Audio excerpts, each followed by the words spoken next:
Hello, je m'appelle Divine et bienvenue sur ma chaîne.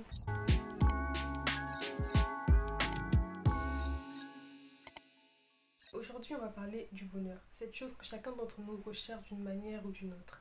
Et pour éviter de vous perdre et de me perdre, de nous perdre dans cette masse d'informations, de données et d'opinions au sujet du bonheur, j'aimerais qu'on aborde cette thématique en 4 points.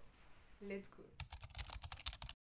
Alors le premier point que j'aimerais qu'on aborde ensemble concernant le bonheur, c'est que le bonheur est différent dépendamment des personnes.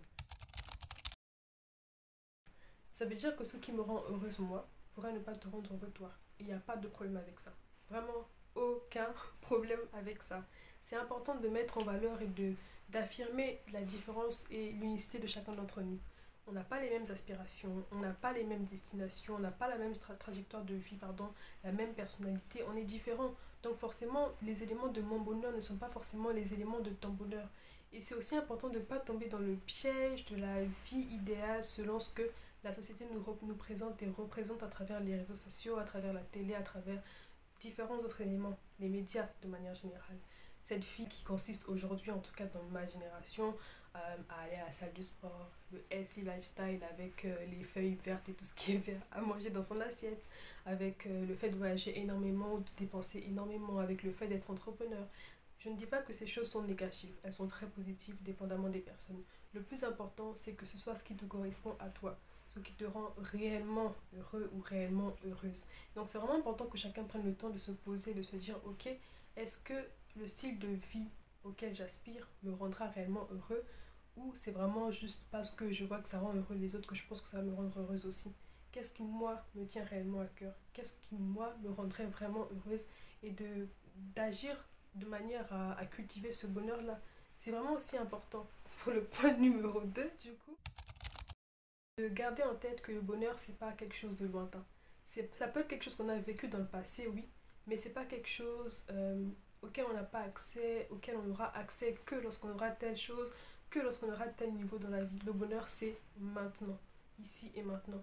Et c'est aussi un principe même que Dieu inculque beaucoup dans la Bible, c'est le contentement et c'est le fait de savoir jouir de ce qui est là, ici et maintenant.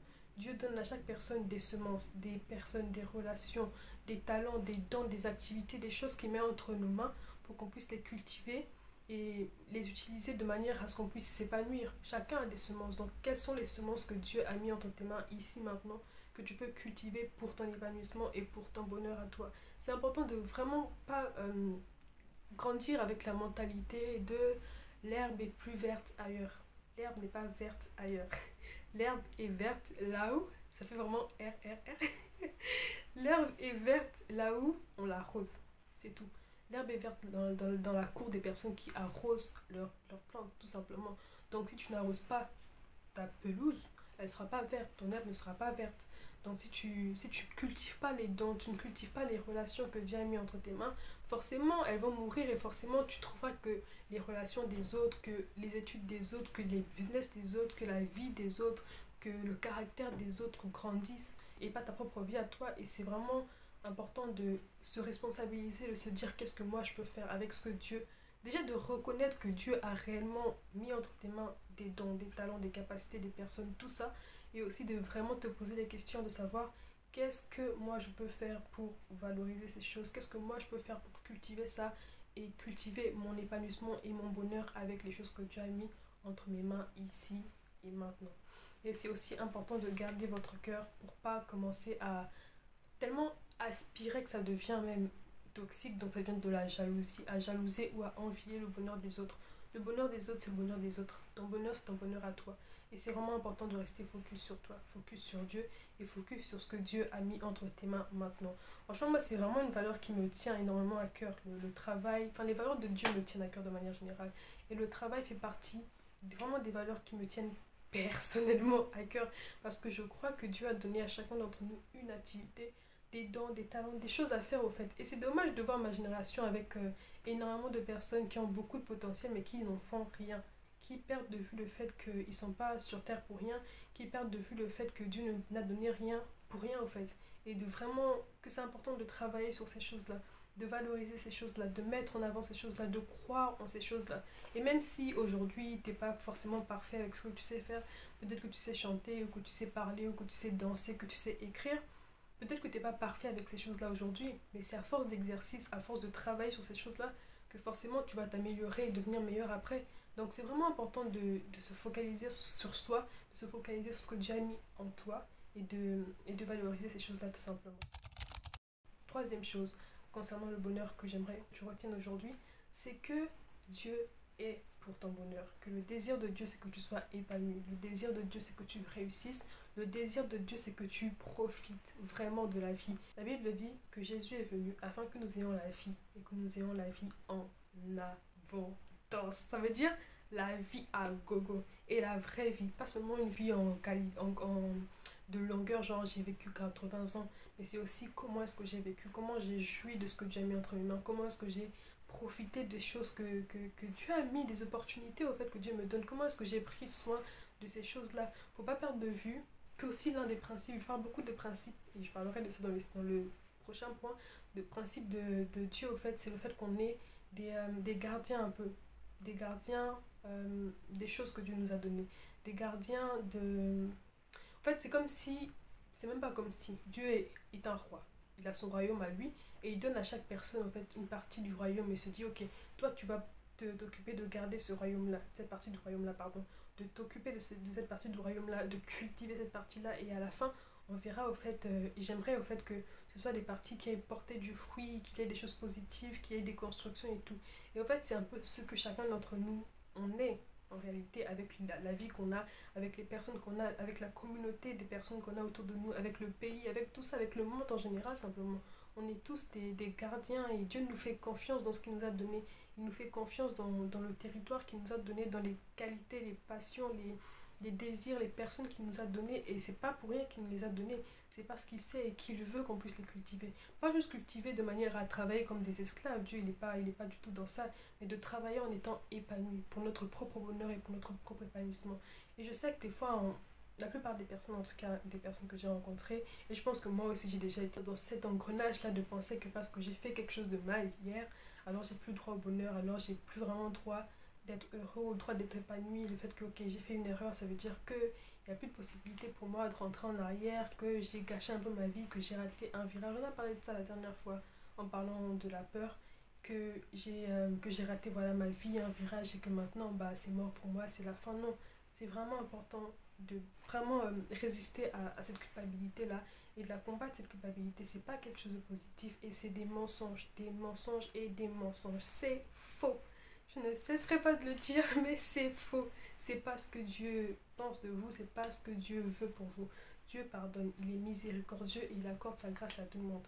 Et même le bonheur en soi, c'est pas quelque chose qu'on mérite, entre guillemets, parce que si on devait uniquement tenir compte de ce qu'on fait, donc Dieu, il se dit, ok, je ne récompenserai que ceux qui agissent bien. Je ne sais pas combien de personnes seront réellement récompensées parce qu'on agit tous bien et mal.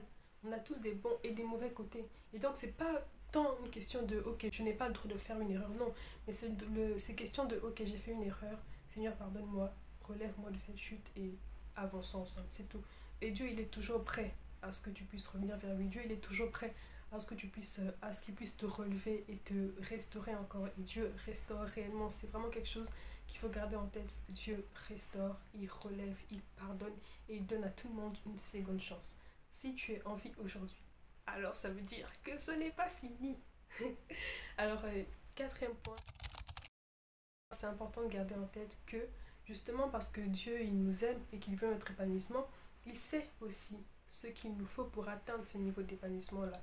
Et je sais qu'étant qu'humain, on a souvent tendance à se dire ok, je suis la seule personne, my life, my happiness. Je suis la seule personne à savoir ce qu'il me faut pour être heureux. Ce qui n'est pas faux en soi. Mais tu es la seule personne en dehors de Dieu, donc à l'exception de Dieu. Parce que Dieu est la personne qui t'a créé. Donc forcément, il sait mieux que toi-même ce qu'il y a de mieux pour toi. Et il sait comment parvenir à ce meilleur-là. Il connaît le chemin pour arriver à cet épanouissement, à ce bonheur-là dont tu as besoin et que tu recherches. Et le moyen qu'il nous a donné pour atteindre cet épanouissement-là, c'est sa parole. Ce sont ses principes. Lorsque Dieu nous demande par exemple de pardonner, de vivre dans le contentement, d'épargner, d'être généreux, d'être hospitalier, d'être convivial, de cultiver la gratitude, de cultiver la paix, de protéger nos cœurs.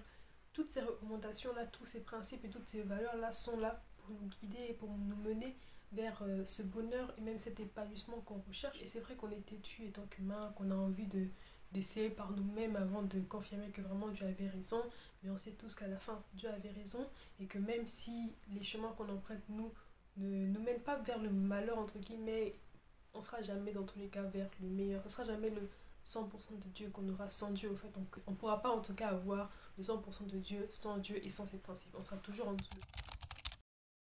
Il faut aussi retenir que Dieu ne prend pas plaisir à nous faire souffrir ou à nous voir souffrir.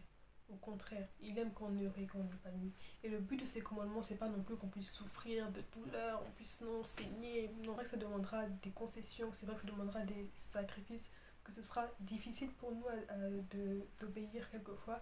Mais c'est pour ça qu'il nous a donné son esprit, c'est pour ça qu'il nous a donné sa parole, c'est pour ça en fait, qu'il nous fortifie et qu'il ne fait que affirmer dans sa parole qu'il est avec nous.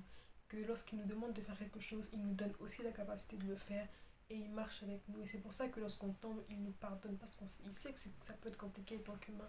Il a vécu en tant qu'humain aussi. Donc voilà, c'est important de garder ça en tête et de se rappeler aussi que les choses qui ont de la valeur ont un prix. Et il faut payer le prix honnêtement, avec intégrité et en obéissant à Dieu. Donc voilà, c'était les différents points que je voulais aborder avec vous aujourd'hui. Dites-moi en commentaire ce que vous en avez pensé. Est-ce que ça vous a instruit? Comment est-ce que vous concevez le bonheur? Et n'oubliez pas de partager et d'aimer la vidéo aussi. Donc voilà, on se retrouve dans la vidéo de la semaine prochaine. Entre temps, prenez soin de vous. Bye bye.